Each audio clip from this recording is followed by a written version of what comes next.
शब्द ऑफिशिएंट। मैं हूँ। चालू करें? सारी बातें हो गई और कुछ बाकी है मन में? अरे करो, दुख दर्द की बातें होनी चाहिए दोस्तों में। क्या है ये बातें खत्म ही नहीं हो रही यार, होगी भी नहीं खत्म, है क्या नहीं? ये हुई तो फिर दूसरी बात आ जाती सामने, है ना? अपने भी ऐसे कितने कुछ हल करने की, आपने तो बातें मतलब बातें नहीं होगी। ठीक है। चैप्टर का नाम है लाइफ प्रोसेस, ठीक है? अब ध्यान सुनिए, चैप्टर का नाम क्या बेटा? Life process. अब ये लाइफ प्रोसेस का मतलब क्या पहले वो समझो, ठीक है? देखो, दुनिया के जितने भी जीव हैं, जितने भी इस दुनिया में क्या दो तरह की चीजें मिलेगी आपको, एक तो जो जिंदा नहीं है, एक तो जिंदा है, living things and non living things, ठीक है?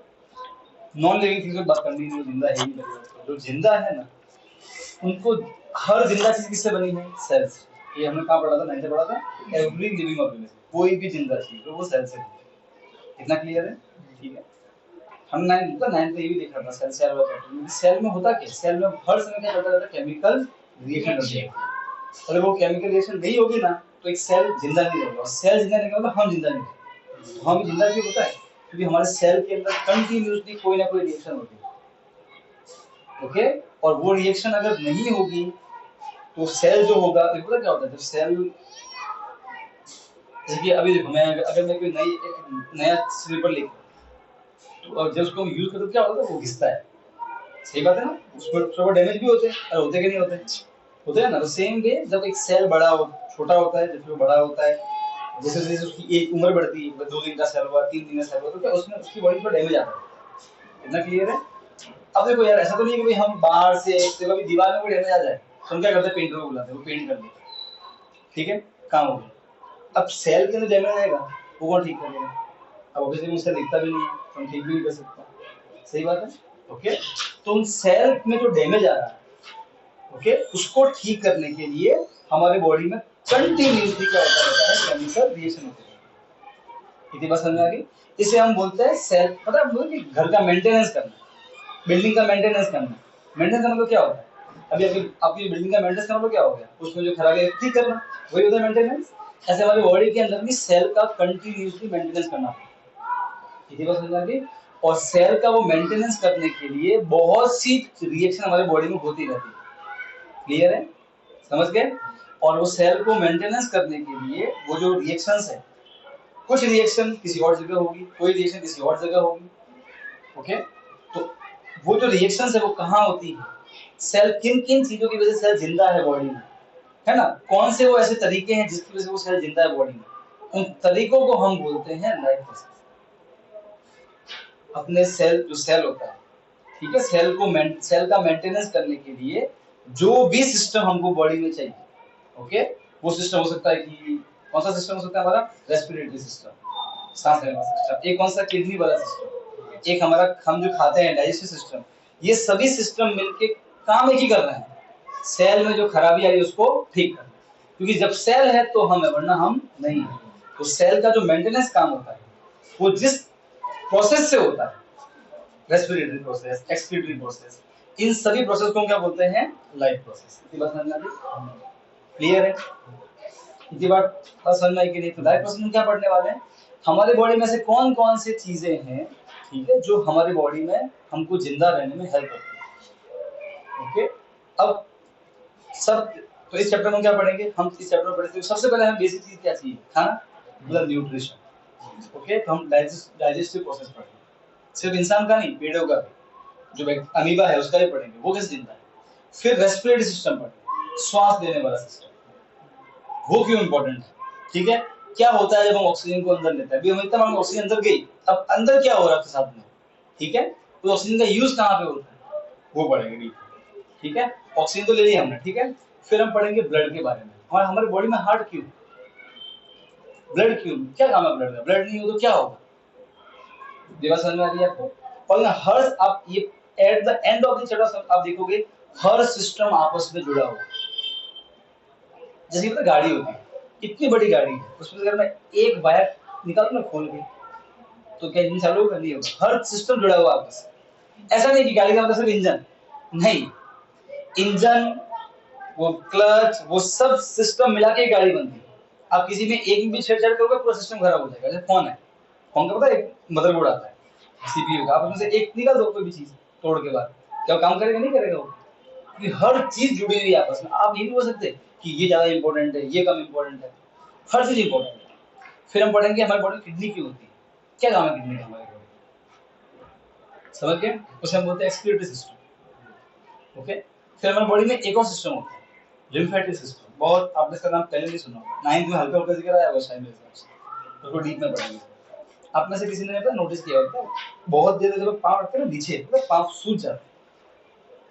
अगर बहुत देर तक अभी आप ऐसा हमेशा बहुत 2-3 बार होता है, मैं क्या हाइट वाले टेबल बैठ जाता है पढ़ने के लिए, तो जब पाँव बहुत देर होते हैं नीचे, तो पाँव ना सिर्फ मोटे मोटे हो जाते हैं, और लिटरली ऐसे है ना, यू सब कुछ भर गया अंदर, उसके लिम्फ बोलते हैं। तो इन सभी सिस्टम को हम एक एक करके डीप में डिस्कस करेंगे। बात समझ में आ रही है? जो सबसे पहला प्रोसेस है वो है न्यूट्रिशन। हम पढ़ेंगे न्यूट्रिशन क्या है, खाना। ठीक है, अभी खाना क्यों जरूरी है? तो सबसे जो पहला प्रोसेस है वो है न्यूट्रिशन प्रोसेस, ठीक है ना? तो देखो, ये जो आप देखोगे बुक में, ये सब ठीक है, ये सब स्टार्टिंग में इंट्रोडक्शन, ये बात समझ आ रही है? इसमें कोई खास चीज नहीं है, इसमें एक ही चीज खास है, वो है कि लाइफ प्रोसेस क्या होता है। ठीक है, मैं बता दिया आपको, सेल का मेंटेनेंस करने के लिए जो प्रोसेस हमारी बॉडी में चलते रहते हैं, those processes are known as life. The processes which are important for the maintenance of the cell are known as life. तो ये हम श्वास लेते हैं, हमारी किडनी है, हम जो खाना खाते हैं, इन सब का काम क्या है? काम क्या है? सेल का मेंटेनेंस करना, सेल में जो खराबी है उसको ठीक करना, बस यही काम है उसका। ये सब मिलके वही काम कर रहे हैं, इनका अल्टीमेट मकसद वही है। ठीक है, उसमें जो सबसे पहला सिस्टम है न्यूट्रिशन, वो हम डिस्कस करने वाले हैं अभी। ठीक है, तो अब सबसे देखो, न्यूट्रिशन हम दो पार्ट में डिवाइड करेंगे। पहला है प्लांट में कैसे होता है न्यूट्रिशन, और फिर एनिमल में कैसे होता है। तो सबसे पहला पार्ट है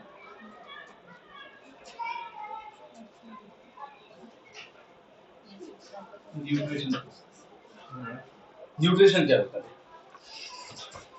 अब ध्यान सुनना। ठीक है, पहले पूरा बेसिस समझा देता हूँ। देखो, कोई भी जिंदा चीज होगी, ठीक है, उसके सेल को दो चीजों की रिक्वायरमेंट होती है। पहला तो एनर्जी, हमको एनर्जी चाहिए, ताकत चाहिए। ओके, अगर हम सिंपल में हम बैठे भी होते हैं ना, फिर भी हमारी बॉडी को एनर्जी चाहिए, कुछ ना कुछ चलता रहता है। समझ रहे हो आप? हमें हर समय एनर्जी चाहिए। अगर जिस बॉडी में एनर्जी नहीं है वो जिंदा नहीं है, यही समझ लो। तो हमें हर समय एनर्जी चाहिए। तो एक हमें खाना भी न्यूट्रिशन में क्या पढ़ेंगे, खाने के बारे में पढ़ेंगे। खाना क्यों इंपॉर्टेंट है हमारे, क्यों खाना इंपॉर्टेंट है हमारे लिए? उसका आंसर है, सबसे पहले हमें एनर्जी चाहिए, खाने से एनर्जी मिलती है। दूसरा, एनर्जी के अलावा हमें हमारे सेल को और भी चीजें चाहिए अपने आप को जिंदा रखने के लिए, उसे हम बोलते हैं न्यूट्रिएंट। आपने पढ़ा होगा तो विटामिन, प्रोटीन, मिनरल्स, पढ़ा है सब। तो हम कोई भी जिंदा चीज, उसके सेल को दो चीजें चाहिए, पहला एनर्जी और दूसरा न्यूट्रिएंट्स। न्यूट्रिएंट्स मतलब विटामिन, प्रोटीन, कार्बोहाइड्रेट, ये सब, फैट। कितना क्लियर है? ओके, ये सब कहां से मिलता है? खाने से मिलता है। कितनी बात क्लियर है? बात समझ में आ गई? अब समझो, इस अर्थ पे जितने भी जीव, कोई भी जीव, वो एक बैक्टीरिया हो, ठीक है, वो एक पेड़ हो, वो एक कोई घोड़ा हो, हाथी हो, शेर हो, हम इंसान हो, ठीक है, कोई भी हो, हम सभी को एनर्जी मिलती है ग्लूकोज। किससे एनर्जी मिलती है? इतनी बात क्लियर है? तो ग्लूकोज से एनर्जी मिलती है। इतना क्लियर हो गया? अब ग्लूकोज तो मिल गया बॉडी को, एनर्जी कम हो गया, उसके अलावा क्या चाहिए? न्यूट्रिएंट। उसमें कौन आता है? विटामिन, प्रोटीन, मिनरल्स, ये सब। क्लियर है? अब पहले हम डिस्कस करते हैं इसमें ग्लूकोज। इस पृथ्वी पे अर्थ पे दो तरह के जीव, एक वो है जो अपना ग्लूकोज खुद बना लेते हैं, तो वो उसमें पेड़ है। और एक हम हैं जो अपना ग्लूकोज खुद बना सकते नहीं, हमारे शरीर में वो शक्ति नहीं है। भगवान ने पेड़ों को ये शक्ति दी है कि पेड़ अपना ग्लूकोज, हमको तो पता है, हमने बहुत पढ़ा है, पेड़ अपना खाना खुद बनाता है, घर पर पेड़ अपना ग्लूकोज खुद बनाता है। पेट को दो चीज चाहिए, ग्लूकोज और न्यूट्रिएंट। पेट ग्लूकोज को बनाता है, वो अपना न्यूट्रिएंट खुद नहीं बनाता, वो अपना न्यूट्रिएंट कहीं और से लेता है, वो भी पढ़े कहां से लेता है, क्लियर है। पेट सिर्फ अपना ग्लूकोज या कार्बोहाइड्रेट या स्टार्च, मैंने पढ़ा होगा ना, मैंने पढ़ा होगा, ये सब एक ही चीज है। मैं ग्लूकोज बोलूं, स्टार्च बोलूं, कार्बोहाइड्रेट बोलूं, आप इनको एक ही मान, इन सभी से एनर्जी मिलती है। इतना क्लियर है। आप ऐसे समझ लो कि कार्बोहाइड्रेट को तोड़ेंगे ना तो क्या बन जाता है, ग्लूकोज बन जाता है। ऐसा सबसे छोटा रूप है, पर है एक ही चीज।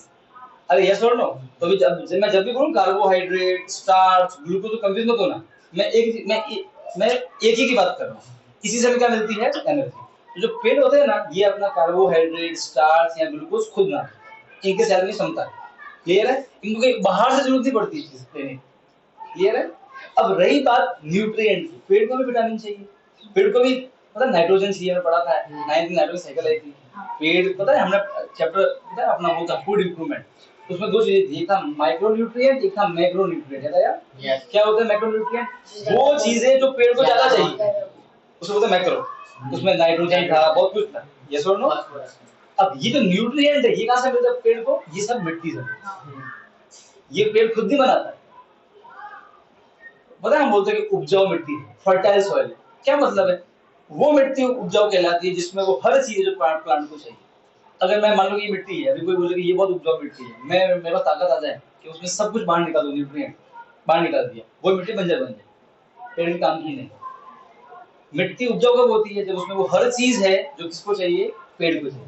तो पेड़ अपने न्यूट्रिएंट खुद नहीं बनाता है, वो बाहर से लेता है। सिर्फ पेड़ अपना क्या बनाता है, खुद ग्लूकोज को बनाता है, ग्लूकोज या कार्बोहाइड्रेट को बनाता है। इतना क्लियर है। और दूसरे जीव कौन से है, उसमें हम आते हैं।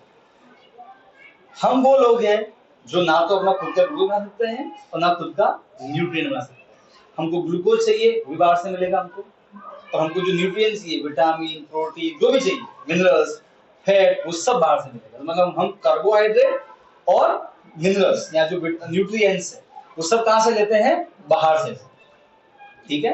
तो इसमें दो डिवाइड हो गए, एक वो जीव जो अपना कार्बोहाइड्रेट खुद बनाएंगे और एक वो जीव जो अपना कार्बोहाइड्रेट खुद नहीं बनाएंगे। तो जो जीव अपना कार्बोहाइड्रेट खुद बनाते हैं ना, उसे हम बोलते हैं ऑटोट्रॉफ्स, ठीक है। और वो जीव जो अपना कार्बोहाइड्रेट खुद नहीं बनाते उसे बोलते हैं हेटेरोट्रॉफ्स। तो हम किस में आते हैं, हेटेरोट्रॉफ्स में आते हैं। प्लांट किस में आते हैं, ऑटोट्रॉफ्स में आते हैं। इतना क्लियर है, ओके। तो प्लांट, पता है क्या मतलब न्यूट्रिशन का? न्यूट्रिशन का मतलब ये होता है कि हमने जो खाना खाया उस खाने के साथ क्या क्या होता है, उसे न्यूट्रिशन बोलते हैं। तो प्लांट का कौन सा न्यूट्रिशन कहलाएगा, ऑटोट्रॉपिक न्यूट्रिशन। वो ऑटोट्रॉप है और उसका और वो क्या कर रहा है, न्यूट्रिशन कर रहा है, खाना खा रहा है, तो यूज कर रहा है बॉडी के अंदर में। तो प्लांट का कौन सा न्यूट्रिशन है, ऑटोट्रॉपिक न्यूट्रिशन, और हमारा कौन सा न्यूट्रिशन होगा, हेटेरोट्रॉपिक न्यूट्रिशन। इतना क्लियर है ना।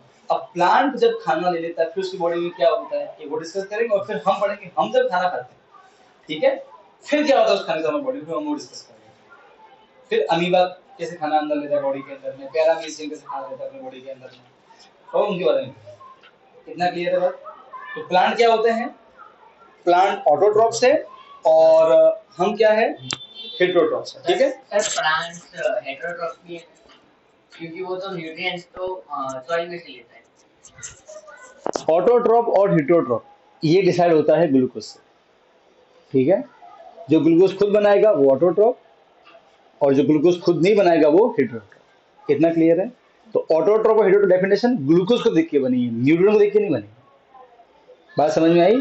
न्यूट्रिएंट जो है, जैसे कि हमारे लिए कौन है न्यूट्रिएंट, विटामिन, प्रोटीन, मिनरल, ठीक है।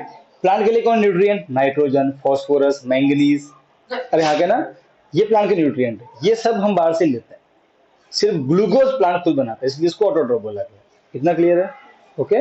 तो ऑटोट्रॉप की परिभाषा न्यूट्रिएंट को देख के नहीं बनी है, ग्लूकोज को देख के बनी है, कार्बोहाइड्रेट को देख के बनाई गई है। इतना क्लियर है। तो दो तरह के न्यूट्रिशन हम पढ़ेंगे इस चैप्टर में। पहला आएगा ऑटोट्रॉपिक न्यूट्रिशन,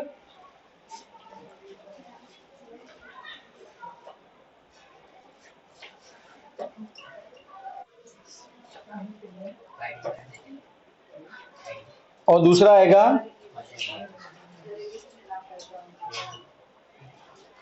हेटेरोट्रॉपिक न्यूट्रिशन।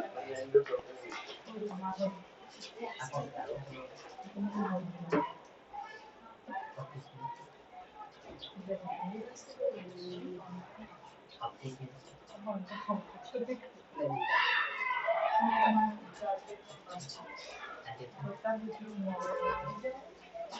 अरे भाई जो जीव ऑटोट्रॉपिक न्यूट्रिशन करते हैं उसे हम बोलते हैं ऑटोट्रॉप्स। ठीक है, ये किसमें होता है? प्लांट्स। ठीक है, फिर अपना ब्लू ग्रीन एल्गी, ये सब एग्जाम्पल ध्यान रखना। ठीक है, साइनोबैक्टीरिया फिर ग्रीन प्लांट्स हो गए, ब्लू ग्रीन एल्गी हो गया, ये हमको साइनोबैक्टीरिया, ये सब। ठीक है, और ये कौन करते हैं? एनिमल्स। जितने भी एनिमल्स हैं, एनिमल्स, फंगाई, आपने पढ़ा था ना, तो 5 किंगडम होते हैं, एनिमेलिया, वो सब, फंगस, ये सब किस में आते हैं? हेट्रोट्रॉप्स में आते हैं। मतलब ये अपना ग्लूकोज खुद नहीं बनाते, अपना कार्बोहाइड्रेट खुद नहीं बनाते। इतना क्लियर है? यहाँ तो कोई दिक्कत नहीं है ना? ठीक है, अच्छा आप समझ ध्यान से देखो। पहला तो डोंट वरी अबाउट दिस, आपको मैं प्रॉपर सब चीज दे दूंगा। ठीक है ना, जो मैं पीडीएफ भेजूंगा ना ग्रुप में, उसमें आपको सब प्रॉपर मिलेगा, पूरा न्यूट्रिशन क्या होता है, कैसे डिवाइड है वो। ठीक है, उसे समझना है। अभी सिर्फ सुनो, बस स्टोरी को मन में बैठाओ, कंसेप्ट को समझो, क्या समझाया जा रहा है। ठीक है ना?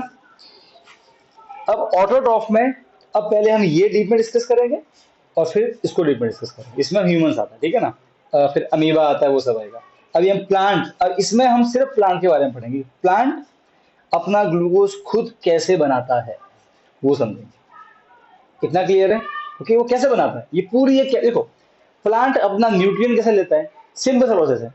उसकी जड़ें कहाँ होती है? मिट्टी में। मिट्टी में पहले से वो मिक्स होते हैं। वो जब प्लांट मिट्टी में से जब पानी खींचता है ना, तो पानी के साथ मिलके वो न्यूट्रिएंट का घुस जाता है उसके बॉडी के अंदर। सिंपल प्रोसेस है, कोई लोचा ही नहीं।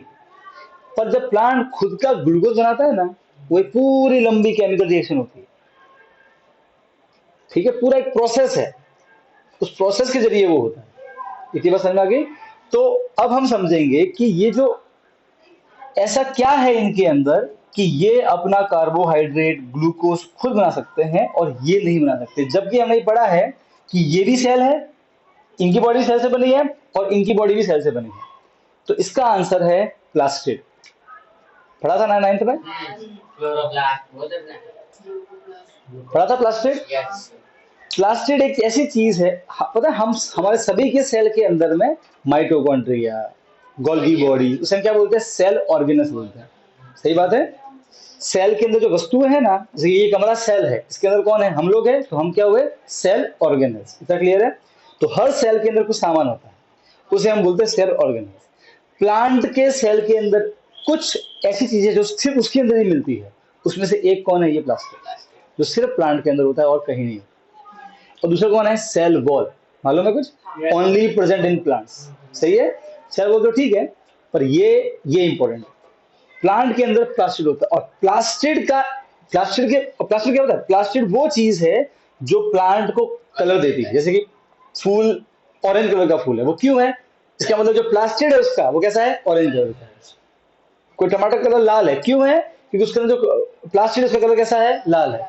ऐसे ही जो लीव्स है, उनका कलर कैसा होता है? ग्रीन। क्यों? क्योंकि उसके अंदर जो प्लास्टिड है उसका कलर कैसा है? ग्रीन। और ये जो ग्रीन कलर का प्लास्टिड होता है, इसको बोलते हैं हम क्लोरोप्लास्ट। क्या बोलते हैं? उससे हम क्लोरोप्लास्ट बोलते हैं। क्या बोलते हैं? क्लोरोप्लास्ट ओके, क्या बोलते हैं उसे हम? क्लोरोप्लास्ट। एक ऐसा, एक उसके अंदर गेंद है, छोटी सी गेंद है, छोटी सी चीज है जो उसके सेल के अंदर है। ये क्लोरोप्लास्ट, पता है ग्रीन क्यों दिखता है? क्योंकि इसके अंदर एक चीज होती है, क्लोरोफिल। क्लोरोफिल एक ग्रीन कलर की चीज है। बात समझ में आ रही है? ये ग्रीन कलर का पिगमेंट है। क्या है ये? ग्रीन कलर का पिगमेंट है। ग्रीन कलर मान लो आप। बात समझ आ रही है? ये क्लोरोफिल का कलर ग्रीन होता है, इसीलिए क्या होता है, आपको जो पत्तियां हैं वो कैसे दिखती है? ग्रीन दिखती है। मेरी बात समझ में आ गई? ओके, ये सारा जो खेल है, ये जो ऑटोट्रॉप्स है, प्लांट जो है, ये प्लांट अपना ग्लूकोज, अपना स्टार्च, अपना कार्बोहाइड्रेट है ना, अपना या फूड बोल दो बोले, वो फूड खुद क्यों बना पाते हैं? इसकी वजह से, क्लोरोफिल की वजह से। ये क्लोरोफिल किसके अंदर होता है? क्लोरोप्लास्ट के अंदर होता है। क्लोरोफिल का कलर क्या होता है? ग्रीन होता है। पर सिर्फ अकेला क्लोरोफिल जरूरी नहीं है। अकेला क्लोरोफिल के होने से भी वो खुद ग्लूकोज बना सकता है। खुद का ग्लूकोज बनाने के लिए एक प्लांट को बहुत सारी और चीजें भी चाहिए। ये बात समझ में आ रही है? अरे हाँ, क्या ना, सबसे फर्जियत वस्तु क्या है, उसमें से एक कौन सी फर्जियत वस्तु है? क्लोरोफिल। वो प्लांट के अंदर आ गया, अरे आ गया। अब तीन चीजें और चाहिए, क्या चाहिए? तीन चीजें और चाहिए, वो अगर प्लांट को मिल जाए तो क्या हो जाएगा? वो अपना खुद का ग्लूकोज बना लेगा। अब वो कैसे बनाएगा? वो तीन चीजें वस्तुएं कौन सी है, वो हम डिस्कस करेंगे। यहाँ तक कोई डाउट हो तो बोलो मुझे। कोई डाउट नहीं? पक्का? श्योर? ठीक है, तो अभी हम हेटरोटॉप को नहीं पढ़ेंगे, सिर्फ इसको पढ़ रहे हैं। इसमें भी क्या पढ़ने वाले हैं कि प्लांट अपना ग्लूकोज कैसे बनाता है। और प्लांट अपना जो ग्लूकोज बनाता है उसका मेन कारण क्या है? प्लांट के सेल के अंदर जो क्लोरोप्लास्ट है उसके अंदर क्या है? क्लोरोफिल है, वो उसका वो कारण है। इतना क्लियर? और ये जो क्लोरोफिल है यही वो चीज है जो पत्तियों को कौन सा कलर देती है? ग्रीन। इसी बात समझ आ गई ना? और इसकी वजह से ही क्या होता है? वो प्लांट अपना खाना खुद बनाता है। यहाँ तक कोई दिक्कत नहीं है? ओके। अब प्लांट अपना जो खाना खुद बनाता है, ठीक है, वो पूरा एक केमिकल रिएक्शन है। उस रिएक्शन का नाम है फोटोसिंथेसिस रिएक्शन। बचपन में बहुत पढ़ा होगा आपने, पढ़ा है। प्लांट अपना फूड खुद बना पाता है, इसका कारण क्या है? इसका कारण है फोटोसिंथेसिस। फोटोसिंथेसिस एक रिएक्शन है। क्या है? मुझे एक बात बताओ, एक it is a chemical reaction. Okay, chemical reaction क्या होता है? नाइन्थ में पढ़ा था, physical process, chemical process. Okay, मैंने एक पेज लिया, उसको फाड़ दिया, कुछ नया बना? पेड़ ही वो, sorry, वो पेज ही है। क्लियर? अच्छा, मैंने दूध लिया और दूध में छाछ डाल दी, तो क्या बन गया? अब क्या वो दही का टेस्ट दूध जैसा आएगा? क्या उस दही से चाय बन सकती है? नहीं, उसकी प्रॉपर्टी पूरी चेंज हो चुकी है। यस और नो? इसे बोलते हैं केमिकल रिएक्शन। केमिकल रिएक्शन में जब कुछ हमें से कुछ नया बनेगा, और जो नया बनेगा ना, ठीक है, वो पुराने वाले से मैच करेगा ही नहीं। मेरी बात समझ में आ रही है? अरे यस और नो? जैसे कि अगर आप दूध पानी के अंदर में नमक डालते हो, ठीक है, वो केमिकल रिएक्शन नहीं है। तो आप देखोगे जब अगर आप नमक डालोगे तो आपको फिर वो कड़वा लगता है पानी, तो वो नमक नमक अंदर है ना, मालूम पड़ता है। यस और नो? अगर आप दही को टेस्ट करो, क्या उसका टेस्ट दूध जैसा आता है? क्योंकि बना दूध से ही है। तो दो तीन बूंद ही हम डालते हैं उसमें, वो छाछ। यस और नो? ज्यादा नहीं डालते अपन, मतलब 99% तो वो दूध ही है। तो 99.99% वो दूध ही है। जब 99.99% दूध है दही के अंदर में, तब भी उसका टेस्ट दूध जैसा नहीं लो, क्योंकि वो केमिकल रिएक्शन है। केमिकल रिएक्शन में जो नया बनता है ना, वो पुराने से मैच करता नहीं। इतनी बात क्लियर है? तो फोटोसिंथेसिस एक केमिकल रिएक्शन है। इतनी बात समझ में आ गई? अब सुनो, क्या अगर मैं छाछ को नहीं डालूंगा उसके अंदर में, या फिर मैं दूध, मान लो कि मैं सिर्फ छाछ लेके आ जाऊं और दूध लेके नहीं आऊं, तो क्या दही बनेगा? अच्छा, मैं दूध लेके आऊं फिर छाछ लेके नहीं आऊं, तो दही बनेगा? नहीं, दोनों ही चाहिए। एक केमिकल रिएक्शन में वो हर, तो पता है, अपने नाइन्थ में थोड़ा डिस्कस भी किया था। एक रिएक्शन में दो चीजें होती है, एक होता है रिएक्टेंट, याद आया कुछ? सही है। एक होता है प्रोडक्ट। एग्जाम्पल के लिए मैं देखता हूं आपको, H2 plus O2 is H2O। इतना क्लियर है? यहाँ पे मैं 2 लगा रहा हूँ, क्यों लगा रहा हूँ आपको बाद में समझ में आएगा, ठीक है, अभी छोड़ दो। ये केमिकल रिएक्शन है। अब देखिए आप, ये हाइड्रोजन गैस है, ठीक है। अब इसकी विचित्र बात देखिए, केमिकल रिएक्शन कितनी अजीब बात है। हाइड्रोजन गैस अगर अकेला है तो ये काम आता है गाड़ी में, गाड़ी चलाने में, ये बहुत ही जल्दी से आग पकड़ लेता है। और आज आने वाले समय में सबसे क्लीन फ्यूल गाड़ियां इस पे चलने वाली है, हाइड्रोजन फ्यूल आएंगे। ये सब पेट्रोल वोटो सब गायब होने वाला है, इलेक्ट्रिक से भी आगे निकल जाएगा, इतना पोटेंशियल है इसमें। तो ये एज अ फ्यूल ईंधन काम करता है हमारे लिए। बात समझ में आ गई? तो क्या काम है हाइड्रोजन का? जैसे कि दूध का क्या काम है? चाय बनाना, ठीक है। ऑक्सीजन हमें जिंदा रखती है, सही बात है। पर जब ये दोनों मिलके एक रिएक्शन करते हैं तो क्या बनता है? H2O, ये पानी है?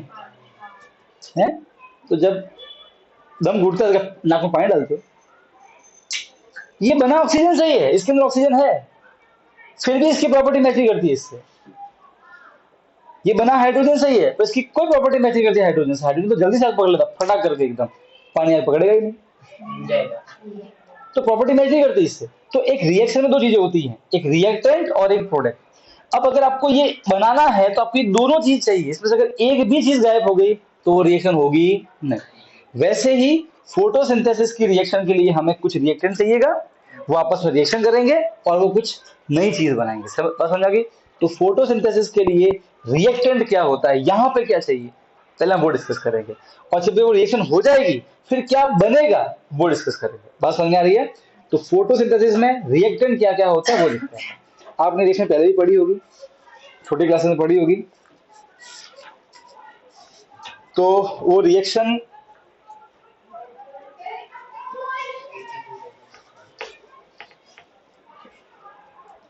तो देखिए, फोटोसिंथेसिस के लिए क्या क्या चीजें जरूरी है वो समझना। देखो, CO2 प्लस H2O, ये, फिर सनलाइट मतलब धूप, फिर क्लोरोफिल। फोटोसिंथेसिस की रिएक्शन के लिए चार चीज चाहिए। कार्बन डाइऑक्साइड हवा से मिलेगा, पानी पेड़ को मिट्टी से मिलेगा, क्लोरोफिल उसके खुद के अंदर होता है और सनलाइट उसको सन दे देता है। ये जब चार चीजें आपस में इकट्ठी हो जाएगी प्लांट के लीफ पत्ती के अंदर में, तब जाके एक रिएक्शन होगी, और उस रिएक्शन में प्लांट अपना ग्लूकोज बनाएगा। क्या बनाएगा? अपना ग्लूकोज। और ग्लूकोज का फॉर्मूला होता है C6H12O। फिर साथ में वो ऑक्सीजन भी बनाता है और साथ में वो H2O भी बनाता है। अब देखो, अब यहाँ सुनो, अब आप आपके बुक में यहाँ पे देखो कुछ लिखा हुआ है 6, फिर यहाँ पे 12 लिखा हुआ है। अब ये क्यों लिखा हुआ है मैं आपको इसका कारण समझा देता हूँ, पर इसे कैसे करना है ये हम चैप्टर नंबर 1 में सीखेंगे, फिर आपको एकदम इजी लगेगा। ठीक है, फिलहाल ध्यान रख लेना इसको, ये नंबर ध्यान रखना।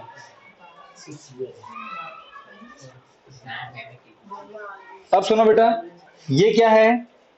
Carbon dioxide. यस और नो? ये क्या है? वाटर, पानी बनता है। ये क्या है? ग्लूकोज। ये क्या है? ऑक्सीजन। और ये अगेन वाटर। बात समझ में आ रही है? ओके। अच्छा, अब ये नंबर क्यों लगाए गए? देखो, हमने ये पढ़ा है। मुझे बात बताओ, अगर मैं 1 किलो मिट्टी लूं और 1 किलो शक्कर लूं, दोनों को मिक्स कर दूं, तो कितने किलो हो जाएगा? 2 किलो। सीधी सी बात है। तो रिएक्शन से पहले जितना वजन होना चाहिए उतना ही वजन रिएक्शन के बाद भी होना चाहिए। जितने लोग रिएक्शन से पहले थे उतने लोग रिएक्शन के बाद में भी होने चाहिए। कोई देखो, हमने पढ़ा है कि मास can not be created, can not be destroy, मतलब आप कुछ नया बना नहीं सकते अपने आप। यस और नो? तो देखो, इधर कितने कार्बन है? देखो, C कितना है? 6 कार्बन हो गए। तो इधर भी कितने हैं? देखो, C6 हो गया। अच्छा, इधर कितने ऑक्सीजन है? तो देखो, यहाँ 2 है, तो 2 6 12, 12 ऑक्सीजन यहाँ पे। ये 2 मल्टीप्लाई करना है इससे, क्लियर है? 2 6 12, 12 ऑक्सीजन यहाँ पे। तो यहाँ, और ये कितने हैं? यहाँ कोई नंबर नीचे, मतलब 1, तो 1 इंटू 12 12, तो यहाँ पे 12 ऑक्सीजन, यहाँ भी कितने? 12, कितने हो गए? 24। तो उधर भी कितने होने चाहिए? 24 होने चाहिए। अरे यस और नो? तो देखो, 6 यहाँ पे, आगे कोई नंबर नहीं है ना। 2 6 12, और यहाँ 1 हो गया, तो 1 6 6, कितने हो गए? 24। सही है? तो जितने इधर है उतने ही उधर होने चाहिए। तो ये बैलेंस करने के लिए हमको नंबर लगाना पड़ता है। मेरी बात समझ में आई कि नहीं आई? अरे यस और नो? चलो वो तो ठीक है, वो तो हम केमिस्ट्री पढ़ेंगे, केमिस्ट्री का पार्ट हो गया। फिर आपके नंबर ध्यान रखना, ठीक है? एंड डोंट वरी, आप जितनी बार पढ़ोगे तो आपके नंबर याद भी हो जाता है, उसका इशू नहीं, उसका लोड मत लेना। ये है फोटोसिंथेसिस की रिएक्शन। ये चार चीजें चाहिए। CO2 कहां से मिलेगा? एटमोस्फियर से। समझ गए? ये कहां से मिलेगा? सॉइल में से। ये सन से मिलेगा, ये खुद के अंदर। डन? ये रिएक्शन है, और ये है वो ग्लूकोज जो प्लांट खुद बनाता है, क्योंकि इससे उसको क्या मिलेगी? एनर्जी। क्या मिलेगी उसको? इतनी बात समझ में आ गई? सिर्फ एनर्जी के लिए ग्लूकोज बनता है। यहां तक कोई डाउट हो तो मुझे बोलो फटाफट से। कोई डाउट है? पक्का? डन अपने? ठीक है। अच्छा, मैं वो एक बात बताऊं, कितना विचित्र बात है, अकेला ग्लूकोज भी नहीं चाहिए, सिर्फ ग्लूकोज से एनर्जी मिलेगी। अब अगर ग्लूकोज से एनर्जी निकालनी है ना, तो फिर ऑक्सीजन चाहिए। फोटोसिंथेसिस में सिर्फ क्या बनता है? ग्लूकोज। ठीक है। अब यहाँ के ना, अब ग्लूकोज से मुझे एनर्जी बाहर निकालनी है तो मुझे क्या चाहिएगा, ऑक्सीजन। यस और नो। अब ये कैसे होता है, फिर उसके लिए हम क्या पढ़ने वाले हैं, रेस्पिरेशन। क्या पढ़ेंगे, क्या पढ़ेंगे हम, रेस्पिरेशन। वो सब मैं तो तब बात थोड़ा डीप में डिस्कस करूंगा, ठीक है।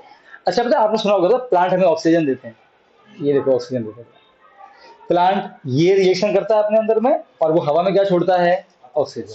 और यही वही ऑक्सीजन जो हम अपने अंदर ले रहे हैं, अभी भी कर रहा है वो प्लांट, अभी भी छोड़ रहा है। ये कोई हवा में नहीं होता, अभी भी हो रहा है प्लांट।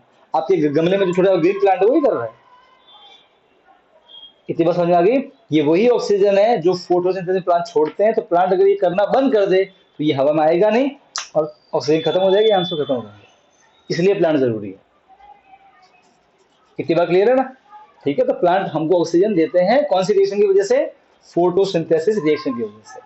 ये रिएक्शन प्लांट क्यों करता है, in order to produce its own glucose. Glucose क्यों चाहिए, फॉर एनर्जी। क्लियर है।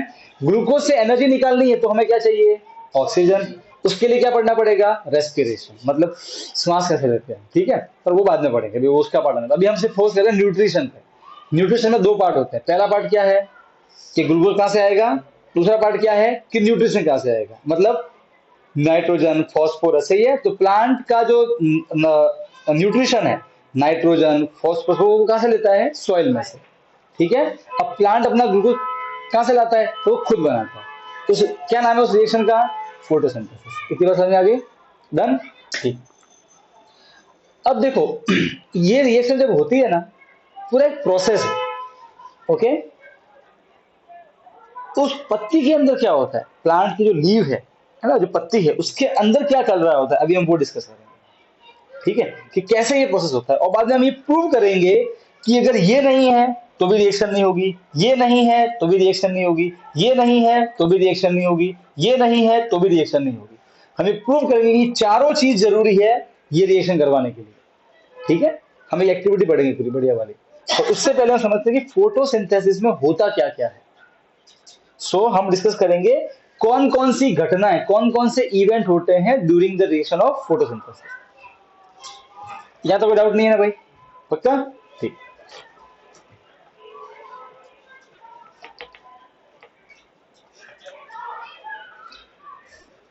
तो अलग अलग इवेंट डिस्कस करेंगे हम।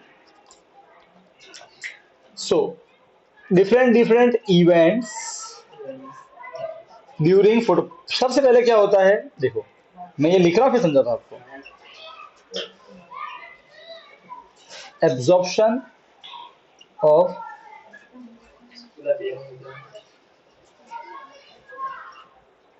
Light energy by chlorophyll. Second, conversion of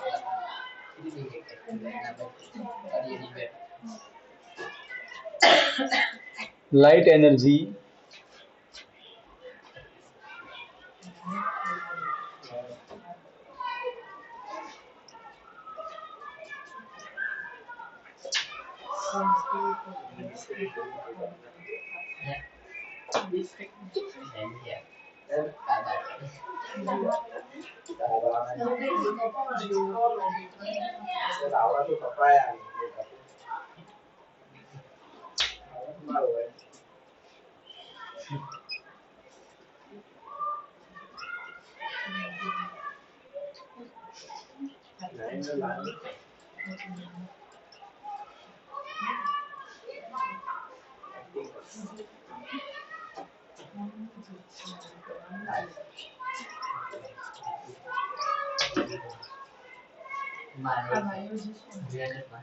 okay.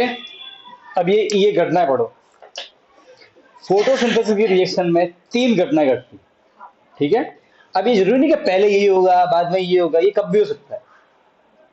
ऐसा पॉसिबल है कि भाई, ऐसा कौन सा जरूरी है कि चाय बनाने के लिए पहले हमको मार्केट से दूध ही लेके आना पड़ेगा। कोई नहीं, पहले मैं शक्कर लेके आ जाऊंगा। अरे हाँ के ना, मेरी बात समझ में आई कि नहीं आई, फिर मैं चाय भूखी लेके आ जाऊंगा, फिर मैं दूध लेके आ जाऊंगा। पहले मैं दूध लेके आ जाऊंगा, फिर शक्कर लेके आओ, फिर चाय भूखी लेके आओ। तो पहले ये सब चीजें जरूरी है, ठीक है। पर ऐसा नहीं, ऐसा कोई कि पहले दूध ही लेके आओगे तभी वो गैस पकड़नी नहीं आवा तभी मैं चाय बनाऊं, ऐसा नहीं होता, ठीक है। तो ये घटनाएं हैं, ये घटनाएं चाहे तो पहले ये भी हो सकती है, पहले ये भी हो सकती है, पहले ये भी हो सकती है, ठीक है। ऑर्डर फिक्स नहीं है, पर ये 3 घटनाएं जरूर घटेगी।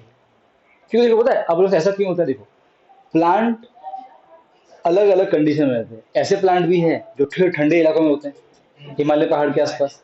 ऐसे प्लांट भी होते हैं जो जो एकदम मामूली वाले इलाकों में, जैसे कि अपना कोई इतना कोई ठंडा इलाका नहीं है। और ऐसे प्लांट भी होते हैं जो भर गर्मियों में होते हैं, रेगिस्तान वाले प्लांट। अरे हाँ के ना, तो प्लांट को तो अलग अलग कंडीशन सहन करनी है। तो हर प्लांट अपनी जरूरत के हिसाब से, क्या बोल रहा हूँ, हर प्लांट अपनी जरूरत के हिसाब से इस घटना को ऊपर नीचे कर सकता है। कोई प्लांट पहले ये कर देगा, बाद में ये करेगा। इतनी बात समझ में आ गई? यस और नो? अरे हाँ के ना भाई, समझ गए? जैसे कि मान लो कि आपके गांव में दूध की डेयरी नहीं है, आपको चाय बनानी है ना, और चाय भूखी खत्म होगी तो पहले क्या लेके आओ, चाय भूखी लेके आ जाओगे, फिर दूध लेके आ जाओगे। मान लो कि आपके घर पे ही भैंस है, तो पहले दूध आ जाएगा, बाद में चाय भूखी आ जाएगी। तो आपकी कैसी सिचुएशन है उसके अकॉर्डिंग डिपेंड करके आप कौन सी चीज पहले लेके आते हो, ठीक है। तो प्लांट ये 3 घटनाएं अपने अंदर करेगा, कौन सी घटना पहले होगी इसका कोई फिक्स रूल नहीं, हर प्लांट अपने हिसाब से काम करता है, क्लियर है। तो वो 3 घटनाएं कौन सी है वो समझते हैं। आपको ये देखो, अब आप उस करके मन से ले सकते हैं, नहीं ले सकते, आपको ये बैटरी लैंग्वेज लिखनी है एग्जाम में। अब इसका मैं मीनिंग समझाओ, देखो पहला एब्जॉर्ब्स, 3 घटना घटी। पहला absorption of light energy by chlorophyll. Plant की पत्ती है, देखो ये प्लांट की लीव्स है, प्लांट की लीव्स पर क्या गिरा, सनलाइट गिरी, ठीक है। तो जो पत्ती के अंदर जो क्लोरोफिल है ना, वो सनलाइट को पहले पकड़ लेगा, अपने अंदर एब्जॉर्ब कर लेगा, स्टोर कर लेगा अपने अंदर। इतना समझ आ गई? तो पहले सनलाइट को उसने अपने अंदर स्टोर कर लिया, क्लियर है। अब सनलाइट कहाँ घुस गई है, क्लोरोफिल के अंदर। अब वो जो क्लोरोफिल है उसने जब वो लाइट अपने अंदर पकड़ी है, ठीक है, उस लाइट का इस्तेमाल करके जो पानी है, भाई क्या क्या चाहिए फोटोसिंथेसिस में, कार्बन डाइऑक्साइड, क्या क्या चाहिए, CO2 और H2O चाहिए, और क्या चाहिए, सनलाइट, वो तो आ गई। अच्छा, CO2 कहां से आई, हवा से, H2 कहां से आया, पानी, मिट्टी से आया, उसने मिट्टी से लिया। CO2, H2O और कौन, अपने सनलाइट, ये तीनों कहां पहुंच गए, प्लांट की पत्ती के अंदर पहुंच गए, सेल में पहुंच गए। अब सेल में जो क्लोरोफिल है वो क्या करेगा, सनलाइट को पकड़ लेगा अपने अंदर में। अरे यस और नो? क्यों? क्योंकि देखो सनलाइट तो पूरे दिन नहीं मिलती है, सिर्फ दिन को ही होती है। तो पहले वो सनलाइट को स्टोर कर लेगा अपने अंदर में। एक बार सनलाइट आ गई, वो जेब भर दिया पूरा, अरे हाँ कहना, भर दिया। अब क्या करेगा पता है, प्लांट इस H2O को H2 और O2 में तोड़ेगा, किसकी मदद से, सनलाइट की मदद से। देखो लिखा ना, converse of sunlight into chemical energy and splitting of H2O, मतलब स्प्लिट मतलब तोड़ना। तो वो H2O को तोड़ेगा H2 और O2 में, किसकी मदद से, सनलाइट की मदद से। इतनी बात समझ आ गई? कोई बात नहीं, अब समझो, स्प्लिट तोड़ना, किसको तोड़ना, H2O को तोड़ना। H2O को तोड़ने के लिए प्लांट किसका यूज करता है, सनलाइट का। वो सनलाइट कहाँ पे होती है, क्लोरोफिल के अंदर होती है। वो कहां से लाता है, तो वो स्टोर करता है, कब करता है, जब दिन होता है, समझ गए। तो दिन को क्लोरोफिल ने सनलाइट स्टोर कर दी, फिर उस स्टोर सनलाइट की मदद से, ताकत की मदद से वो पानी को तोड़ देगा H2 और O2 में, कोई दिक्कत नहीं है। अब प्लांट क्या करेगा पता है, देखो अब मुझे क्या बनाना है, ग्लूकोज C6H12O6। जरा CO2 को देखिए, CO2 के अंदर में कार्बन है, इसमें भी कार्बन है, इसमें ऑक्सीजन है, इसमें भी ऑक्सीजन है। इसके अंदर क्या नहीं है जो यहाँ पे है, हाइड्रोजन। मतलब अगर मैं इसके अंदर हाइड्रोजन को चिपका दूं कहीं से भी, तो ग्लूकोज बनने की क्षमता पूरी है। यस और नो? तो जब हम किसी में ग्लूकोज को चिपकाते हैं ना, जब हम किसी चीज में ग्लूकोज हाइड्रोजन को मिलाते हैं, किसको मिलाने का, इसके अंदर में कार्बन है, ऑक्सीजन है, क्या नहीं है, हाइड्रोजन।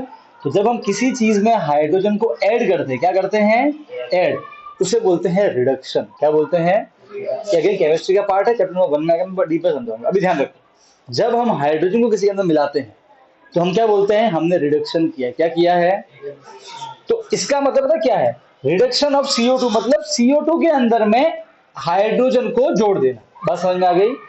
इसका मतलब क्या होता है, इसके अंदर में H2 को जोड़ देना, क्लियर है। अब आपको एग्जाम में किया जाए कि then plant add H2 to CO2, गलत, ये आपकी बात चलने वाली नहीं है। उसके लिए साइंटिस्ट ने वर्ड दिया रिडक्शन। आपको इसका मतलब सिंपल है, किसी चीज में हाइड्रोजन को जोड़ देना। Addition of hydrogen. तो आपको ये वर्ड यूज करना ही पड़ेगा, नंबर चाहिए तो आपको। अगर ये वर्ड यूज नहीं करोगे तो नंबर नहीं मिलेंगे, वो सीधी सी बात है। समझ गए? इसका मतलब मालूम पड़ गया, किसी भी चीज के अंदर हाइड्रोजन का मिलना मतलब रिडक्शन होना। क्लियर है? क्लियर? तो फिर क्या होता है, प्लांट क्या करता है, जो H2 उसने यहां बनाया था उसको किस में मिला देगा, CO2, मतलब वो CO2 का रिडक्शन कर देगा। सही बात है। और जब इसमें H आ जाएगा तो क्या बन जाएगा, ग्लूकोज, मतलब कार्बोहाइड्रेट बन जाएगा। मैंने पहले ही बोला है, ग्लूकोज, कार्बोहाइड्रेट, स्टार्च एक जैसे ही लोग हैं। बात समझ में आई कि नहीं आई? तो तीन घटना घटती है। पहली घटना क्या है, क्लोरोफिल सनलाइट को अपने अंदर स्टोर कर लेता है, फिर उस सनलाइट की हेल्प से वो स्प्लिट तोड़ता है किसको, पानी, H2O को, H2 और O2 में। फिर वो H2 को लेके किसमें जोड़ता है, CO2 को, मतलब H2 का जुड़ना मतलब रिडक्शन। तो it does the reduction of CO2 to make carbohydrate या ग्लूकोज या जो भी। बात समझ में आ गई? ये तीन घटनाएं घटती है। इतना क्लियर है? ओके। ये तीन घटनाएं जब घटेगी तब जाके क्या होगा, फोटोसिंथेसिस रिएक्शन पूरी हो जाए। इन तीन चीजों में कहीं भी कोई डाउट तो बोलो मुझे, कोई चीज समझ में नहीं आई, किसी वर्ड का मतलब समझ में नहीं आया हो तो। ये तीन इवेंट है, इवेंट ध्यान रखना। बैठा बैठा क्वेश्चन आएगा एग्जाम में, what are describe the events during photosynthesis, आपको ये लिखना है। क्लियर एकदम? कोई डाउट? कोई डाउट नहीं। अब जरा एक बार सोचो, प्लांट के सेल के अंदर में कितना कुछ घट रहा होता है।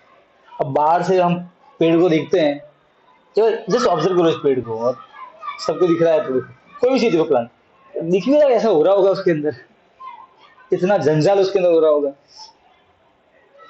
तो देखा ऐसे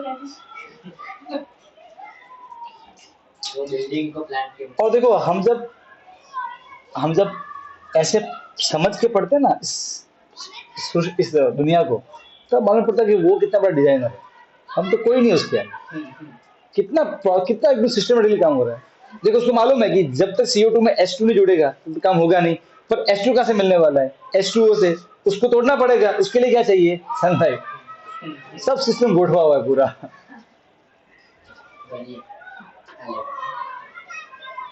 बात समझ में आई कि नहीं आई? डन? ठीक है, ओके। अब देखो, एक थोड़ी सी प्लांट के बारे में मैं आपको दो इंटरेस्टिंग बातें बताऊंगा, ठीक है। पहली बात, इधर देखो, सब सुना यहाँ पे होगा हीरो, ये समझ आ गई बात पूरी, कोई दिक्कत नहीं है, ठीक है। देखो, ऐसा है कि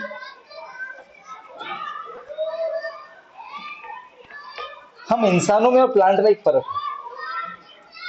वो सबसे बड़ा फर्क ये है कि हम वो जीव है जो एक जगह से किसी और जगह मूव कर सकते हैं। We are mobile animals, okay. पर प्लांट कैसे हैं, सेडेंटरी जीव है, मतलब एक जगह रुके हुए जीव है, वो हिल नहीं सकते, धूप हो गर्मी हो उनको वहीं रहना।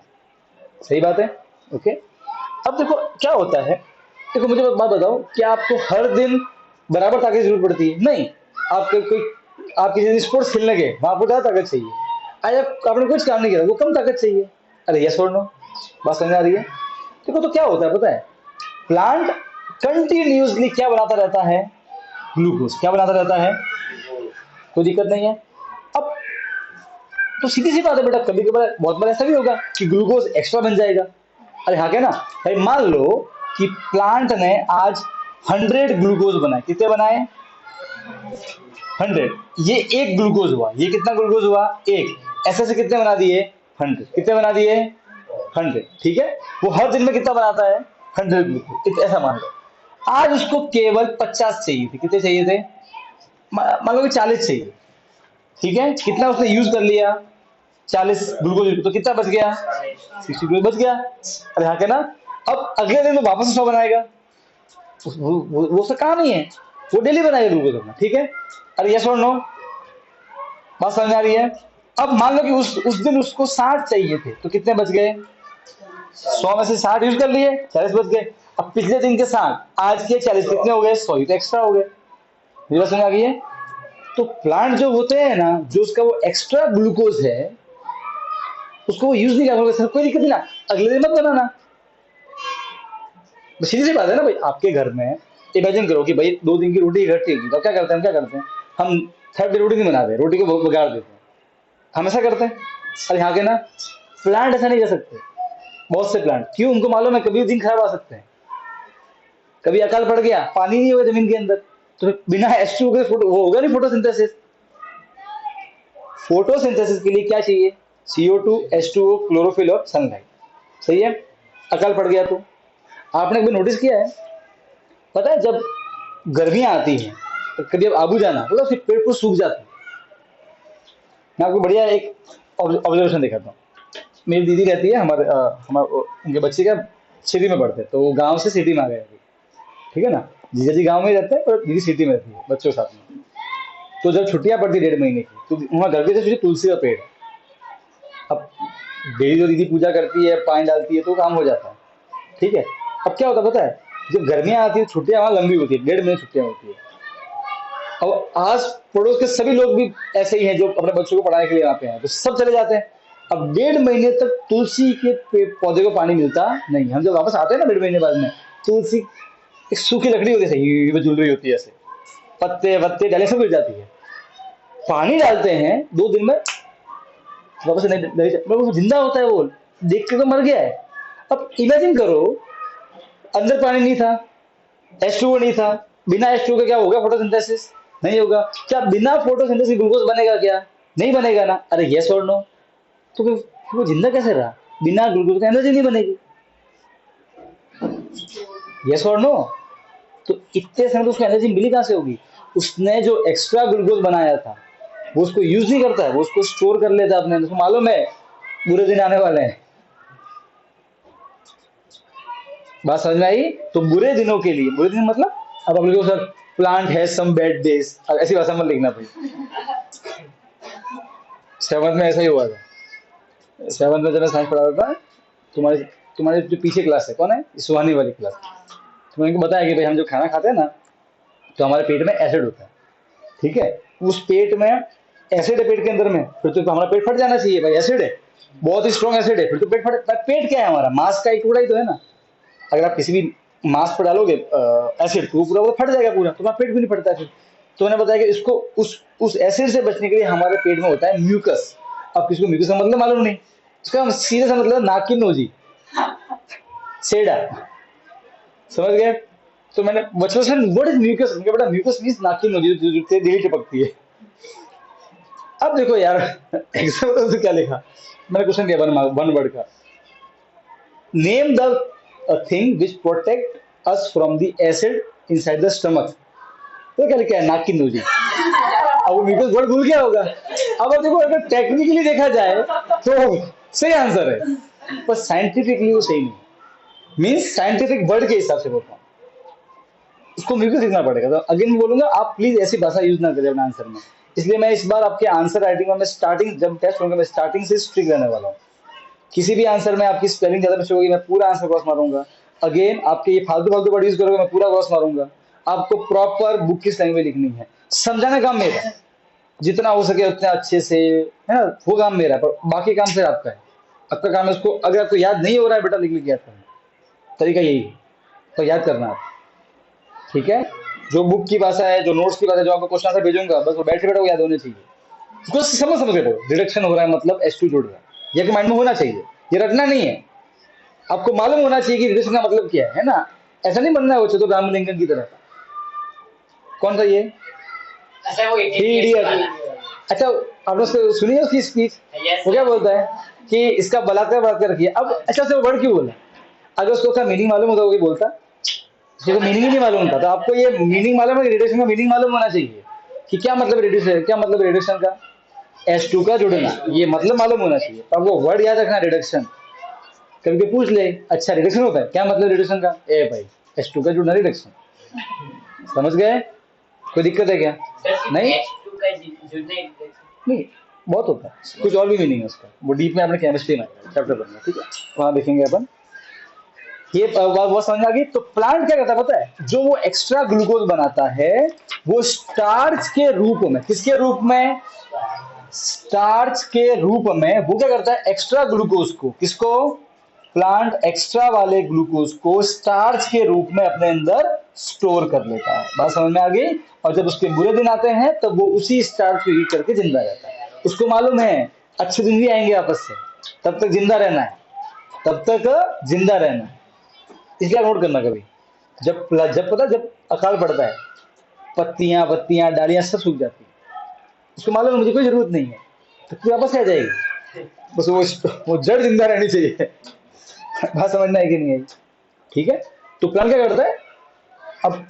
अब फिर आप आंसर लिखो, sir when bad days come plant convert ऐसी कोई भाषा लिखी ना लिख लेना, उसको सही तो है, इसी मैंने आपको सरल भाषा में समझाया है। और क्या लिखना है? Plant converts extra glucose into starch and use it later when required. ये प्रॉपर भाषा होती है। व्हेन जब जरूरत पड़ेगी यूज कर लेगा, डन। ऐसा ही सेम चीज हम भी करते हैं।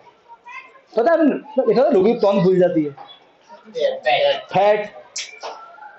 आपने पता है 9th में अगर चैप्टर टिश्यू सही से पढ़ा हो, उसमें अगर फैट वाला सही से टिश्यू पढ़ा हो, एडियापोज टिश्यू, उसमें पता ग्लाइकोजन के वर्ड आया था, अगर याद है तो, नहीं आया तो मैं दिखा दूंगा वहाँ।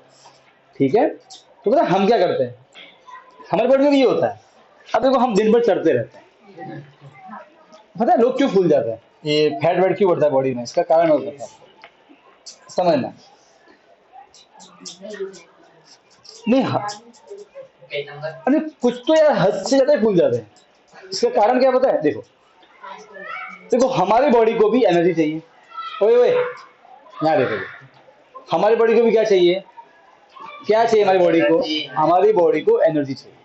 ठीक है, हमारी बॉडी को जो एनर्जी है सेम कहां से मिलेगी? ग्लूकोज। कहां से मिलेगी? एक बात समझ लो, कोई पूछे ना आपको कि दुनिया के हर जीव में कॉमन चीज क्या है, तो बोलना कि हर जीव सेल से बना है। दूसरा, हर जीव को जो चाहिए एनर्जी वो ग्लूकोज से मिलती है। बैक्टीरिया भी एनर्जी ग्लूकोज से लेता है। हर जीव को ग्लूकोज तो चाहिए ही चाहिए, ये समझ लो। ठीक है, तो हमको भी एनर्जी मिलती है ग्लूकोज से।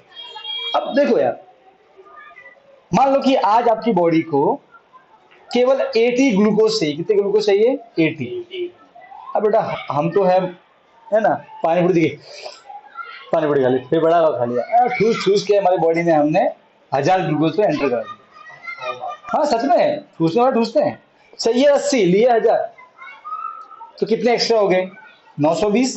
ये एक्स्ट्रा हो गया भाई, ये एक्स्ट्रा ग्लूकोज, ये क्या होगा? इसका कुछ नहीं होगा, ये फैट चर्बी बन के आपके पेट में, फिर हाथों पे, सबसे ज्यादा पेट जमा हो जाती, फिर वो प्रोसेस कीप ऑन कंटिन्यूइंग है ना। हमारे सर भी थे ऐसे। सो ठीक है, तो फैट के रूप में यहाँ हमारे बुक में जो वर्ड दिया गया है वो प्रॉपर वर्ड ये है ग्लाइकोजन। ठीक है, वो फैट ही है बेटा, glycogen fat only, don't worry. Glycogen के रूप में हमारी बॉडी इसको स्टोर कर लेती है। क्लियर है? तो आपको ये वर्ड ध्यान होना चाहिए कि our body store the extra glucose in the form of glycogen, है ना? यस और नो? और उसकी वजह से क्या है, वो हम फूलते रहते हैं। आपको भी नोट करना, पता है जो लोग व्रत करते हैं, पता महीने में पता नवरात्रि में 9 दिन का व्रत करते हैं, महीने का, वो पतले हो जाते हैं। पता क्या होता है, श्रावण महीने का थोड़े थोड़े पतले हो जाते हैं, खाना जब बहुत दिन तक खाना नहीं खाते, तो क्यों?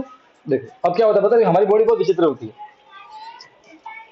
ये, और ये बुरी बात नहीं है, थोड़ा बहुत फैट बॉडी में होना चाहिए, जरूरी है, क्योंकि बुरे दिन हमारे भी आ सकते हैं। कैसे आ सकते हैं? मान लो कि आप कभी किसी ट्रैकिंग करने गए माउंट एवरेस्ट पे और भूस्खलन आ गया, आप दब गए, अब आप तक पहुंचने में महीने लग सकते हैं आपको बचाने में। हाँ होता है ऐसा, आपने अगर कभी देखते हो ये सब डॉक्यूमेंट्री, तो होता है बहुत से लोग 6-6 महीने तक फंसे रहते हैं, और जब उनको बचाते हैं ना 6 महीने बाद में, बहुत लोग मर भी जाते हैं, पर कुछ किसी की हिम्मत अच्छी होती है तो वो कुछ भी अपना जुगाड़ कर लेता है, पानी वानी कैसे जुगाड़ कर लेता है बेचारा वो, है ना? जब उसको 6 महीने में रेस्क्यू करते हैं ना, तो उसकी बॉडी सिर्फ हड्डियां ही होती है। हाँ, तो ये तब तक हमारी बॉडी ने एनर्जी लाई कहाँ से? ये जो स्टोर किया था वो पहले चर्बी कम होगी, ठीक है, समझ गए? फिर पतले हो जाएंगे, फिर मसल, फिर वो भी कम हो जाएंगे, और फिर हड्डी, कुछ नहीं बचेगा, तब जाके मरोगे आप। बस समझ आई? तो ये जो स्टोर ग्लाइकोजन यही काम कर रहा है। तो थोड़ी बहुत चर्बी होनी चाहिए पर हद से ज्यादा नहीं होनी चाहिए, वो भी खराब है। तो चलने में खड़ा खड़ा वो मुकेश अंबानी का बेटा नहीं है वो, देखा है हाँ। क्या यार। आईपीएल देखना है आप, तो सोफा इतना बड़ा यहाँ से लेके मैं बुराई नहीं कर रहा पर भाई बड़ा अजीब लगा यहाँ से वहां बैठा ना तो बम इतना तो गिर लिया क्या भाई, उसको अकेले को पूरा सोफा चाहिए। तो इतना भी अच्छा नहीं, बॉडी का ध्यान रखना चाहिए उनको, है ना। सो थोड़ी एक्सरसाइज किया कर भाई, फूल रहा तू भी, है ना। बात समझ की। तो हमारी बॉडी प्लांट किस रूप में शो करते हैं, स्टार्च के रूप में, हम किस रूप में शो करते हैं, ग्लूकोज को ग्लाइकोजन के रूप में। क्लियर है, ओके। एक और चीज बताऊंगा आपको इंटरेस्टिंग, जो रेगिस्तान में जो प्लांट होता है, ठीक है। अभी मैंने क्या बताया था कि 3 घटनाएं घटती है, 3 इवेंट होते हैं फोटोसिंथेसिस में। पहला क्या होता है, क्लोरोफिल एनर्जी को एब्जॉर्ब करता है, फिर उस एनर्जी की हेल्प से H2O को स्प्लिट करता है H2 और O2 में, फिर वो क्या करता है CO2 का रिडक्शन करता है, और फिर क्या बनता है, कार्बोहाइड्रेट ग्लूकोज बनता है। सही बात है, 3 घटनाएं घटती है। एक बात बताओ आपको, जो रेगिस्तान है, रेगिस्तान के जो प्लांट होते हैं वो थोड़ा अलग काम करते हैं, उसके अंदर भी 3 घटनाएं घटती हैं, उसके अंदर भी ये 3 घटनाएं घटती हैं। ओके, एक देखो, एक नॉर्मल प्लांट में ये 3 घटनाएं ऐसे घटेगी, पहले लाइट आएगी वो स्टोर करेगा, फिर पानी आएगा वो टूटेगा, फिर CO2 का रिडक्शन होगा, नॉर्मल में से होता है। और कुछ प्लांट होते हैं वो अपनी सुविधा अनुसार इसको ऊपर नीचे करते रहते हैं। अब कैसे करते रहते हैं, ठीक है, तो वो देखना। देखो सो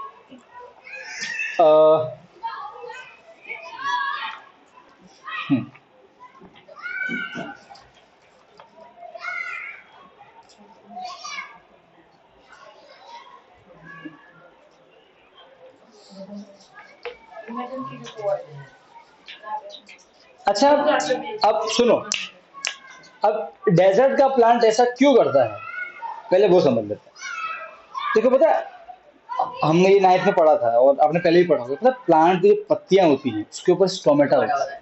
पता है स्टोमेटा क्या होता है, प्लांट की पत्तियों के ऊपर है ना बहुत छोटे छोटे, अगर मान लो कि ये एक प्लांट की लीव है, ओके, लेट अस सपोज ये प्लांट की एक लीव है, इस लीव के ऊपर है ना बहुत ही बारीक बारीक छेद होते हैं, जो मैं ऐसे आंखों से दिखेंगे नहीं, क्या होते हैं, बहुत ही छोटे छोटे छेद होते हैं, जिसे हम बोलते हैं स्टोमेटा। क्या बोलते हैं, मैं अब इसको पूरा डायग्राम बनाऊंगा, आपको चिंता मत करो, पूरा समझेंगे स्टोमेटा कैसे, क्या क्या होता है उसके अंदर में, ठीक है। अभी समझो कि प्लांट की लीफ के अंदर क्या है, स्टोमेटा है। अब क्या है, हमने आपको जब मैंने आपको साइंस पढ़ाया था और जब मैंने आपको 9th में पढ़ाया था, पता है हमने एक्सपेरिमेंट किया था, प्लांट की डाली के ऊपर एक पॉलिथीन बांधी थी, उसमें पानी इकट्ठा हो, अगर याद है तो समझना। तो क्या होता है, देखो जो ये नॉर्मल प्लांट है, ये जो नॉर्मल प्लांट है हमारे ये, ठीक है, इनका करते देखो तो जब जो मिट्टी में पानी होता है, ठीक है ना, ये मिट्टी के पानी ऊपर खींचता है, ठीक है। अब स्टोमेटा क्या होता है, स्टोमेटा एक छेद है, जब वो छेद खुलता है ना तो बाहर से CO2 क्या आ जाता है अंदर, पर जब वो खुलता है ना तो जो उन्होंने पानी खींचा होता है वो क्या निकल जाता है, थोड़ा बहुत पानी, एक्स्ट्रा पानी को बाहर फेंक देता है। कहाँ से फेंकते हैं, स्टोमेटा की हेल्प से। बात समझ में आ गई। तो जब जब स्टोमेटा खुलेगा तब तक पानी बाहर जाएगा ही जाएगा, ये प्लांट के कंट्रोल में नहीं है, वो मजबूरी है उसकी। कितनी बार क्लियर होगी। तो स्टोमेटा से पानी का लॉस होता है, बस समझ में आ गई आपको, कितना क्लियर है। अब बेचारा डेजर्ट का प्लांट, उसको क्या चाहिए फोटोसिंथेसिस के लिए, कार्बन डाइऑक्साइड और पानी। CO2 कहां से मिलेगा, हवा से, और हवा से CO2 अंदर लेना है तो क्या खोलना पड़ेगा, स्टोमेटा। अगर दिन को स्टोमेटा खोलेगा, इतनी गर्मी में जो बेचारा पानी अंदर पड़ा है वो सब सूख के बाहर निकल जाएगा। अरे हाँ के ना, कितनी गर्मी पड़ती है भाई। अगर दिन को अपना भूले बैठ के अपना स्टोमेटा खोल दिया तो क्या होगा, जो पानी अंदर है वो सारा बाहर, खुद मर जाएगा वो।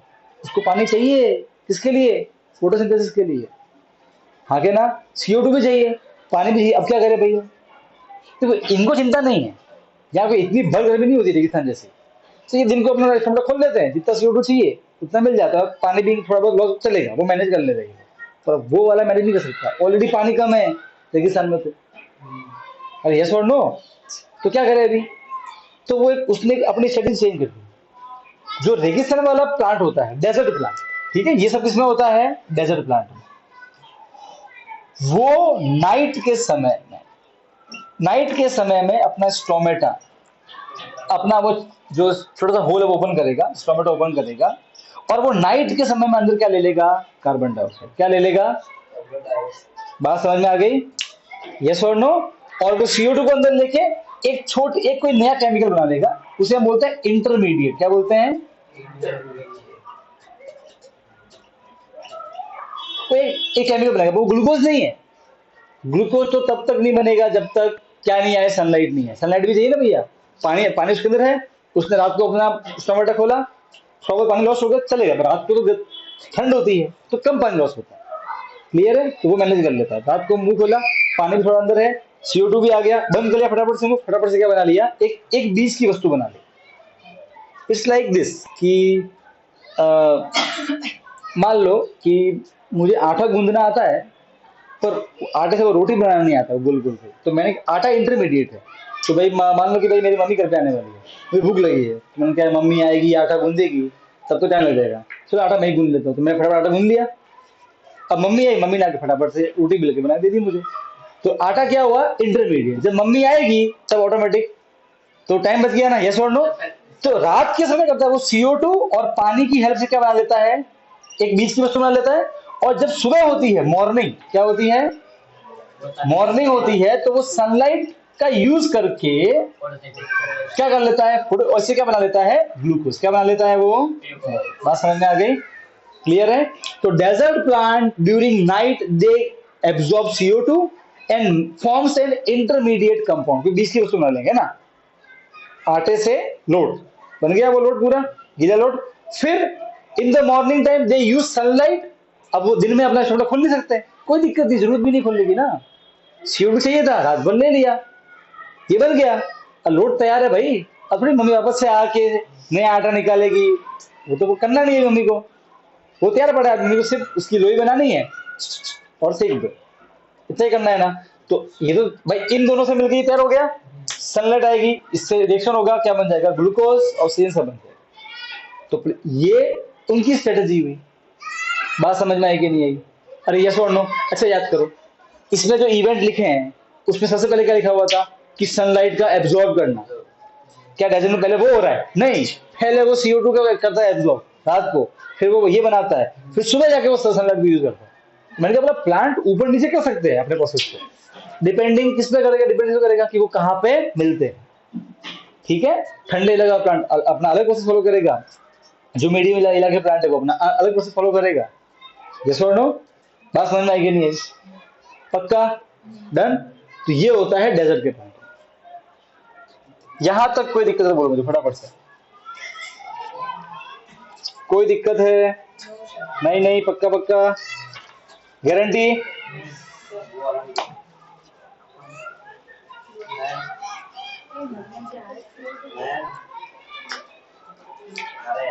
एक्टिविटी आती है?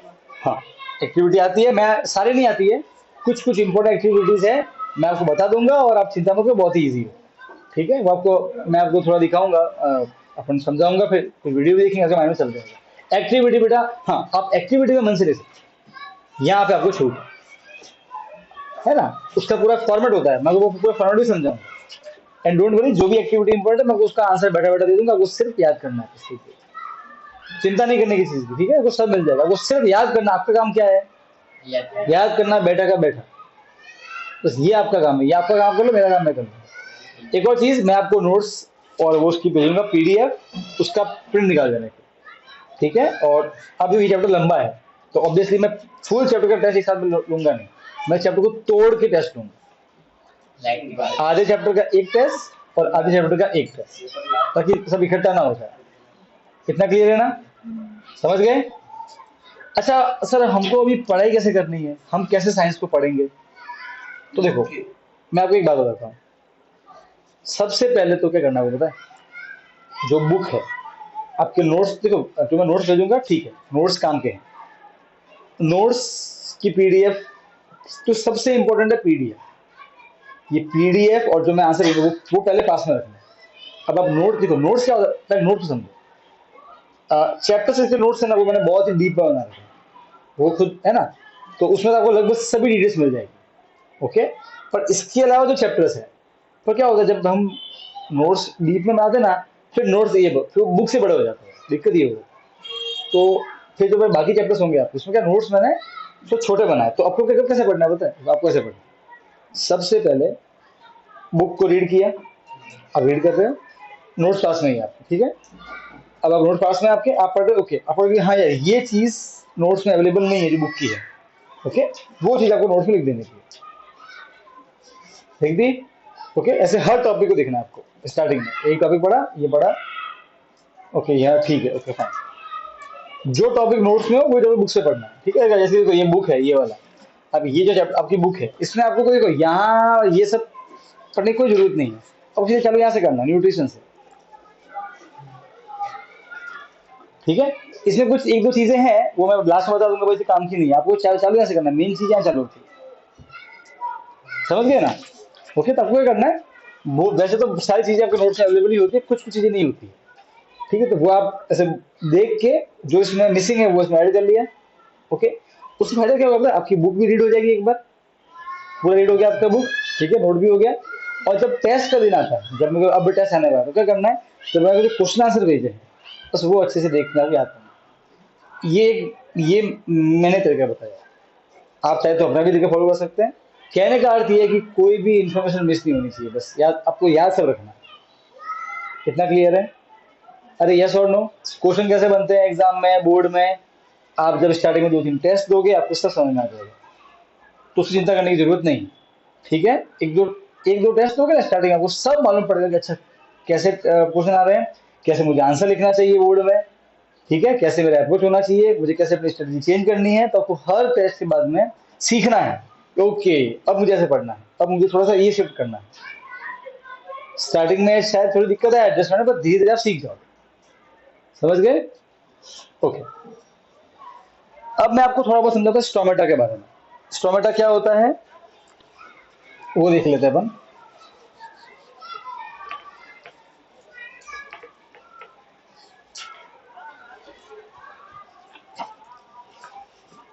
देखो स्टोमेटा में है ना, स्टोमेटा एक छेद है, प्लांट की पत्ती जो है उसके ऊपर का छेद है,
अब याद रखो बेटा, मैंने यहाँ पे 2 फोटो बनाए, तो देखिए पता है स्टोमेटा कोई वस्तु नहीं है, स्टोमेटा उस खाली जगह को बोलते हैं। जैसे कि ये दिख रहा है आपको खिड़की, इस खिड़की में ये आपको ये खाली जगह को स्टोमेटा बोलते हैं।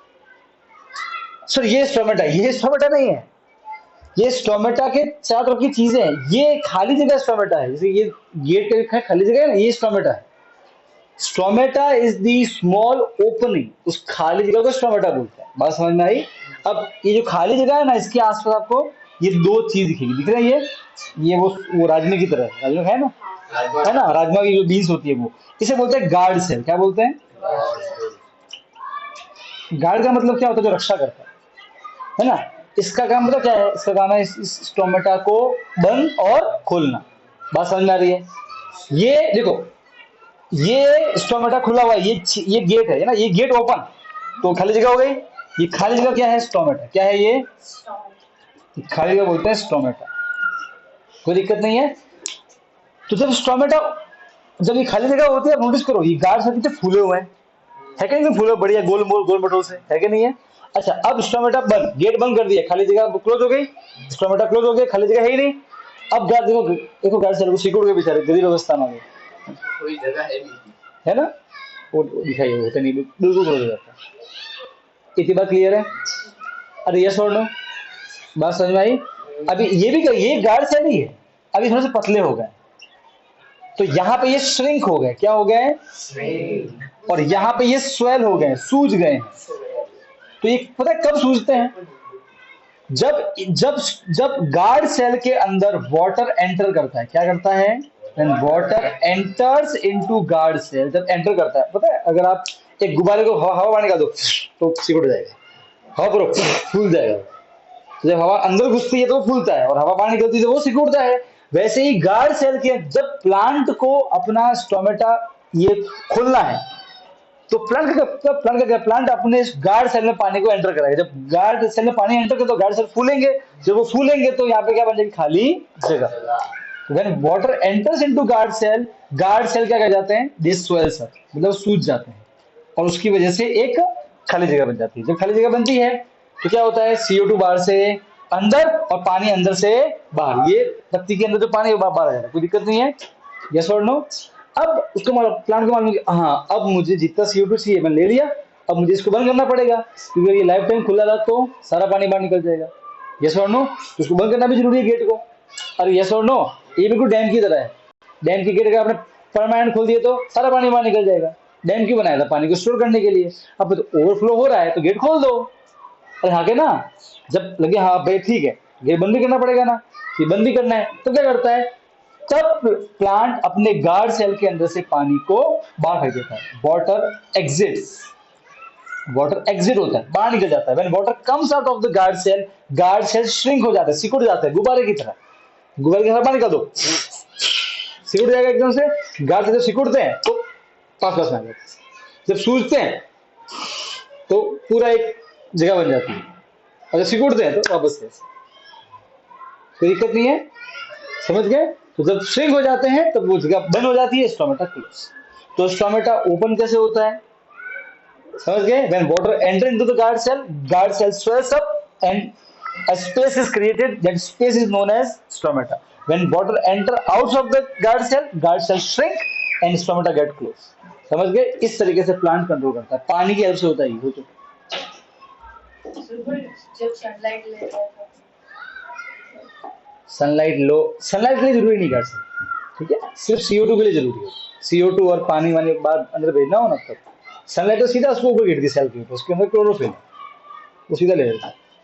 सिर्फ CO2 को अंदर बाहर करने के लिए गार्ड सेल यूज करते हैं, सनलाइट की भी जरूरी नहीं, सनलाइट है भी नहीं है तो भी चलेगा, ठीक है। यहाँ तक बात समझ गए कि कैसे गार्ड सेल ये ओपन क्लोज होते हैं? अरे हाँ के ना, डन।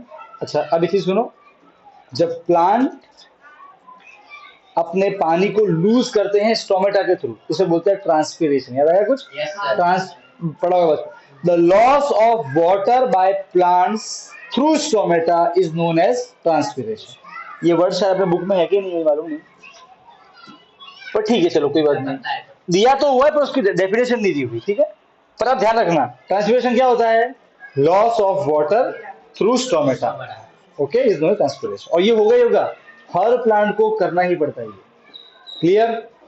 यहां तक कोई डाउट है तो बोलो मुझे, कोई डाउट नहीं? अरे भाई हाँ के ना, डन। अब आज आप कहां तक पढ़ सकते हो मैं बता रहा हूं आपको, ठीक है। ये एक्टिविटी 2 छोड़ के आप पेज नंबर 97 तक पढ़ सकते हो, ठीक है। आपको पढ़ना, सुनो पढ़ना चलो यहां से करना है, यहाँ से ये एक्टिविटी छोड़ देना, ज्यादा भी ज्यादा नहीं है, कम ही है, समझ गए? अरे यस और नो। और आप ये एक्टिविटी में क्या सीखना है, क्या मालूम पड़ता है एक्टिविटी से, वो मैं आपको नेक्स्ट लेसन में मतलब कल बताऊंगा कि इस एक्टिविटी में क्या मालूम पड़ता है हमें, है ना। इन 2 एक्टिविटी से हम ये क्या प्रूफ करेंगे, एक्टिविटी 6.1 में हम प्रूफ करेंगे कि क्लोरोफिल के बिना फोटोसिंथेसिस नहीं हो सकता, और एक्टिविटी 6.2 में प्रूफ करेंगे कि कार्बन डाइऑक्साइड के बिना भी फोटोसिंथेसिस नहीं हो सकता, दोनों ही जरूरी है। तो फिर पानी, वो तो जरूरी है, पेड़ को पानी में तो मर जाएगा पेड़, अरे हाँ क्या ना। और सनलाइट, एक पेड़ को 1 महीने तक अंधेरे में बंद कर दो, मर जाएगा पेड़, नो सनलाइट मर जाएगा, सीधी सी बात है, है ना। जब पूरा स्ट्रक्चर खत्म हो जाएगा तब भी बाइंड नहीं करा तो मर जाएगा। ठीक है, तो वो सब प्रूव करना है। और फिर उसके बाद में आएगा हम इंसानों में क्या होता है। पर इंसान से पहले हम पढ़ेंगे अमीबा में क्या होता है। ठीक है, पैरामीशियम में क्या होता है, वो खाना कैसे खाते हैं। फिर हम ह्यूमंस में क्या होता है खाने के साथ में, वो सब पढ़ेंगे। और फिर आएगा रेस्पिरेशन। डन। ले ले ले, खत्म करा आज का खत्म, बंद करो।